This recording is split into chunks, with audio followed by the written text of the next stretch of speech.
আছো? আশা করি তোমরা সবাই খুব ভালো আছো। তো এই দেখো ছাদের ঘরে চলে এসেছি। গরমে না পাচ্ছিলাম না, কারণ ছাদের ঘরটা এসেছি ঠিক কথা, কাপড় মেলতে, ভিজা কাপড়গুলো সব সকালবেলায় এই যে কেচেছি, কিছুই শুকায়নি। সব এইগুলো মেলবো, মেলে তারপর গিয়ে নিচে চলে যাব, কারণ যে কটা পেয়েছি সে কটা সিঁড়ির রেলিংয়ের মধ্যে দিয়ে দিয়েছি, আর যে কটা আছে সেগুলো এই যে দইটার মধ্যে এখানটা দেবো। জানি না কি হবে না হবে। সারা রাতে ইঁদুর তো আমার অনেক জামা কাপড় কেটে দিয়েছিল এখানে, আমি যেহেতু আমি মেলেছিলাম। তো এখন আপাতত এগুলো একটু সাইডে থাক, আমি একটু বিছানাটা ঝেড়ে নিই, কারণ যেহেতু আমি ছাদের ঘরে এসেছি সেহেতু একটু ঝেড়ে নেওয়াটাই বেটার। এ বাবা, দেখো কেউ মনে হয় ঝ্যাঁটাটা নিয়ে চলে গেছে জানো। এই যে ছাদের ঘরটা যে পরিষ্কার করতাম, করতাম তো, হ্যাঁ, মনে হয় দু পায়ের ইঁদুরের খুব দরকার পড়েছে ঝ্যাঁটাটা। কেন বলো তো?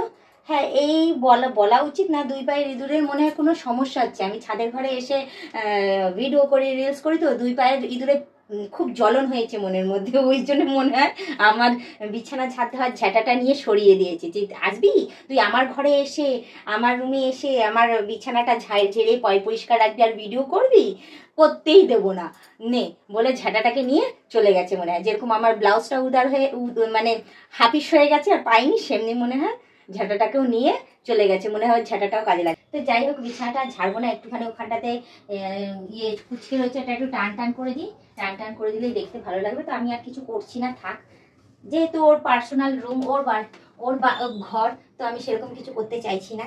তো আমি এখন আপাতত এই ভিজা কাঁথাগুলোকে আমি একে একে হাতের মধ্যে নিয়ে তারপর একেবারে উঠে দাঁড়িয়ে তারপর মেলে দেবো। তো এই নাইটিটা সরাই, নাইটিটা দেখি, এটাও শুকিয়ে গেছে। এই যে তিনটে কাঁথাই ভিজা বাবা। এই ভারী কাঁথাটাই জানলার সামনে দিচ্ছি, কারণ যদি হাওয়া বাতাস একটুখানি আসে, যদি শুকায় তো শুকাবে। আর এই কাঁথাটা এই পাশে দিচ্ছি। ভগবান জানে সারা রাতে এই কাঁথাগুলোর কি অবস্থা হবে। এমনিতেই কাঁথাগুলো ছিঁড়ে গেছে, এর মধ্যে যদি ইঁদুরে যদি আরো ছিঁড়ে দেয় তাহলে তো ব্যাস 12টা বেজে যাবে। তো যাই হোক, এই মেলা হয়ে গেছে আমার, আর ওইগুলো যা শুকনো আছে ওইগুলো আমি নিয়ে চলে যাব। আপাতত এখন বসে পড়ি, বসে তারপর তোমাদের সাথে একটু গল্প করি।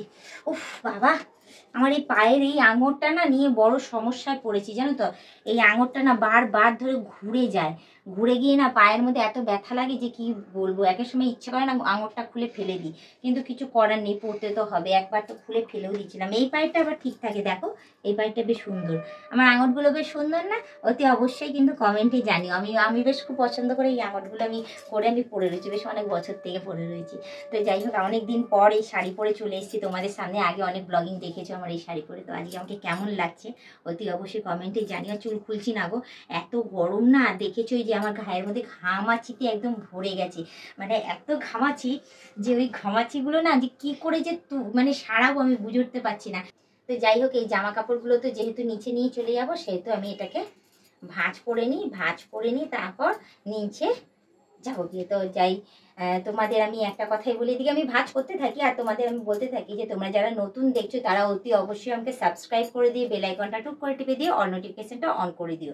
আর যারা এখনো পর্যন্ত মেম্বারশিপটা জয়েন করেনি তারা তাড়াতাড়ি করে মেম্বারশিপটা জয়েন করে নিও, পারলে স্পেশাল মেম্বারশিপটাও জয়েন করে নিও, আর স্পেশাল লাইভ স্ট্রিমটাও জয়েন করে দিও। আর বন্ধু বান্ধবদের পারলে বলে জয়েন করার জন্য, করলে ভালো কথা, নাহলে তোমরাই টিকে থেকো, তোমরাই দেখতে থেকো। তো আমি আর বেশি কথা বাড়াবো না, শুধু একটুখানি বলবো আফসোস যে আমি বিছানাটা ঝাড়তে পারলাম না, কারণ তোমরা জানোই আমি একটুখানি পরিষ্কার করার মানুষ। সেখানে পরিষ্কার করে তারপর যে আমি একটু বসবো, একটুখানি গড়াগড়ি খাবো, আমি আর গড়াগড়িও খেতে পারবো না। সেই তো নিচে চলে যেতে হবে, নিচে গিয়ে হাজার গ্যাঞ্জাম, এদিকে এই আওয়াজ এদিকে সেই আওয়াজ, সেই করে করে আমি পাগল হয়ে যাবে। আমি সত্যি কয়দিন থেকে আমি ছাদের ঘরে আসতেও পারছি না, রিল্যাক্সও করতে পারছি না। তো যাই হোক, আমি আর বেশি কথা বাড়াবো না, শুধু একটুখানি বলবো যে আজকের ব্লগিংটা আমি এখানেই শেষ করছি। আবার অন্যদিন অন্য কোনো ব্লগ ভিডিও নিয়ে হাজির হয়ে যাবো। আজকের মতো টাটা, বাই বাই, সুস্থ থেকো, এভাবেই আমাকে দেখতে থেকো।